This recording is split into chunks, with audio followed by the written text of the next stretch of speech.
Ugh.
Well, it's the next morning.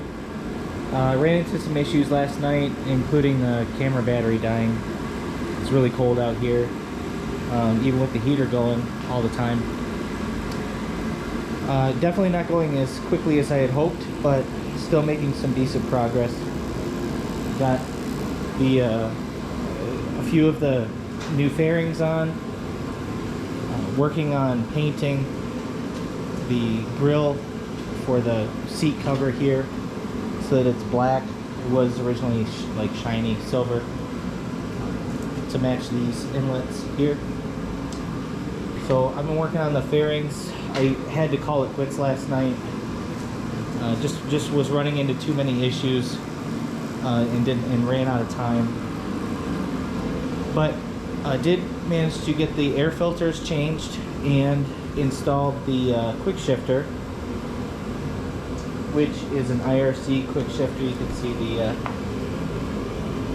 the load cell and everything, and the control box. Tested it out as far as the wiring goes, and everything worked, or at least it looks like it works. Can't really test it on the street until spring, but I'm gonna try and look and see if there's a, you know, if I can kind of do it on the stand here a little bit, just to make sure. Just in case you ever want to know, the IRC quick shifter for the 2006 CBR 1000RR requires the harness to go to the coils, not the injectors, which makes it a lot more involved of a process, because the injectors are basically right here, well, under here, but very easy to get to. The coils are down in here, so you have to remove both fairings. You have to drop the radiator a little bit. You have to remove the air intake scoop and all that, to remove the whole air box, just to get down to the coils. So it's a bit of a challenge. It was a lot more involved than I was prepared for originally, but it's all wired up now. It was a very plug and play process. There wasn't, you know, once you get to the coils, it was very easy. You just plug in one side to the coil and the other side to the stock connector, and route all the wires back. The shift linkage was pretty straightforward. I did have to trim that rod. They say in the directions that that's a possibility, but you do have, I did trim one segment off of the rod on both sides. One thing to keep in mind on that, which took me quite a while to figure out, is that one side is left-handed thread and the other is right-handed thread. So I thought it was machined wrong for about 45 minutes. I kept playing around with it until I found the right combination of stud and direction and everything else to get it to actually assemble properly. So once that was done, though, that went fairly quick.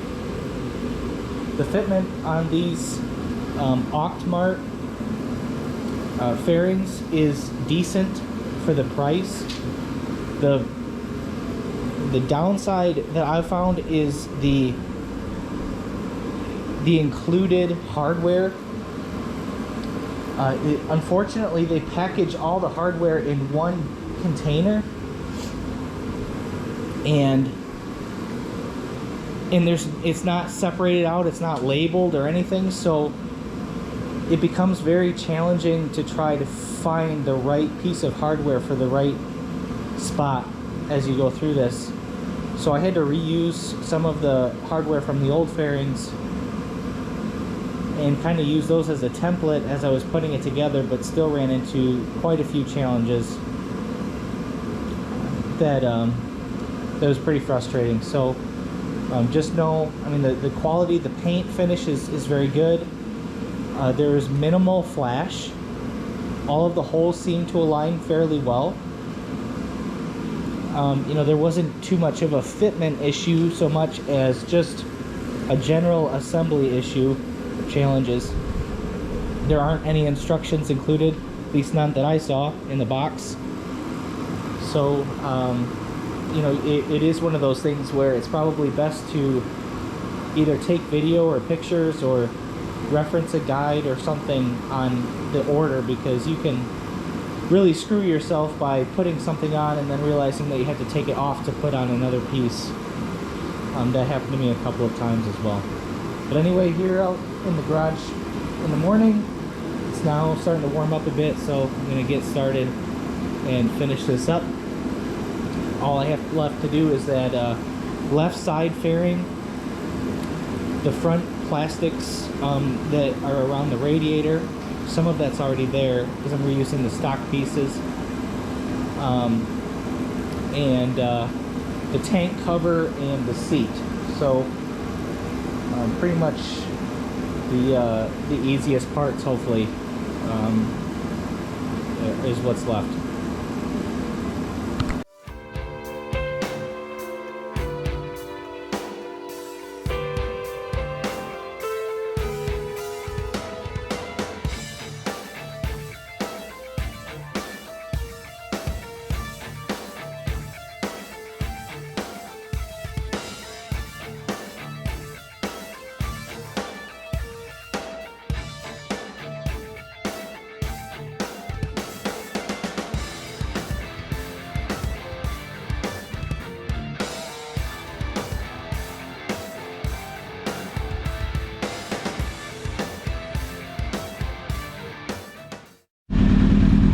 So just to give a kind of a demonstration, now I don't like running this on the stand, but I wanted to at least test this quick shifter out. Again, it's an IRC quick shifter, works on the coils, 2006 CBR RR or 1000 RR. So just this is the factory settings as it comes. So on this, it's upshift only. Let me get, it's up on the stand, so I'm going to put it in first gear. From the factory, it's set up to shift after 3000 RPM. So you can see my hand's not on the clutch. My foot is under the shift selector. So I'm just going to rev up past 3000.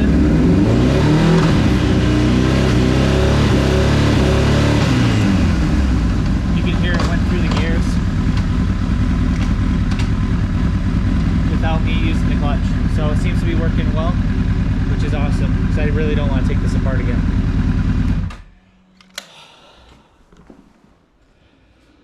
All right, that's a wrap, at least for now, probably until spring. I don't know if doing this in the middle of winter was a smart idea or not, but I'm glad that it's done. I'm glad that I was able to test out that shifter and that it was working. I replaced all the fairings. The ones that were on there were getting a little bit beat up, so I just replaced it. Same style. I don't think it was the same vendor. These ones came from Auctmart.com, and for aftermarket body panels, I'd say the fitment was pretty good. You know, I'd say maybe like a 6, you know, out of 10, 6, 7 out of 10. It's not perfect. One of the biggest challenges that I had was the fittings, the fitments. They all came all as one, and it was nearly impossible to tell which fittings were supposed to be used where, so I ended up reusing a lot of the same ones. But then as I was disassembling those, some of those broke, so it was a challenge trying to find the right hardware to put everything back together. But definitely looks better than the ones that were on there before. You know, everything feels really solid. It feels like it's, you know, it's not cheap. It's not cheap material. It's not thin material. So it's just that the fitment isn't exactly the best, but no aftermarket stuff is.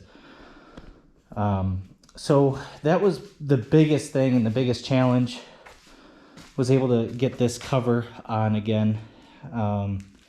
So that's good. I had a lot of trouble with that. I actually ended up having to use one of the ones that I had before to put together one that actually worked. The biggest thing was the quick shifter, and it was really a step outside of my comfort zone. I've worked on cars for several years, done a lot with cars, but I've really never dug into a motorcycle. Now, to be fair, that it wasn't really that difficult of a process in theory. It's really just replacing that rod and adjusting it properly, and you know, mounting or snapping in the connectors and connecting a ground wire, and then running all the wires. It's, you know, from the actual fundamentals of it is really straightforward. The problem is that to get to the coils, like I said, you have to remove a lot of stuff and really dig in to this area of the bike. There's a lot of stuff in the way to get there. But on principle, in case you don't know how it works or what it is, the clutch, when you clutch in to upshift, you're really just taking load off of the engine, and that's what allows the gear to go into the next gear. You can actually clutchless shift by releasing on the throttle a little bit while you try to upshift that does the same thing. It takes the load off the engine. What this does is it uses a strain gauge. So it's an actual electro piece. You can see that there's actually a wire running to it. And what that does is it measures the force on this rod. So as you're putting force on it, it's measuring that force and it's sending a signal to the control box in here. And that control box sends a signal to the coils to cut. In this case, it's for a very short duration of time, 60 milliseconds, but it cuts the coil or power to the coil so that you get that temporary reduction in load, enough for you to shift into the next gear, and then it continues on. So you're able to do very, very quick shifting with minimal load on the transmission. It was very smooth. This particular one is very smooth. It has some logic built into the controller to help it make it smoother, so it's not so jarring on the which is bad for the transmission, the chain, and traction. This one is a lot smoother. It was almost like an automatic transmission that, you know, is very, very quick and very seamless, at least when I tested it. So really happy with that. Well, obviously I can't test it on the streets. It's like 30 degrees today and snowy. So I'm waiting for some mirrors to come in. I really hope that they fit well. If not, I'll just put on the stock ones again, but these are a little bit different style that are coming. So that'll probably be the last thing that I do until spring, is throw those on when they come. But yeah, overall, this was a pretty nasty project. It took, I was working on it for about 8 hours yesterday and a few hours today. Way longer than I thought it was going to, way longer than it probably should have. If there was, you know, if you've done it before, it would probably go a lot faster. I was just, again, struggling with getting things to fit, getting the right hardware, figuring all of that out, you know, digging into stuff, trying to make sure that I kept note of where everything went. So it was a lot more of a challenge than if I had to do it again, which hopefully I won't.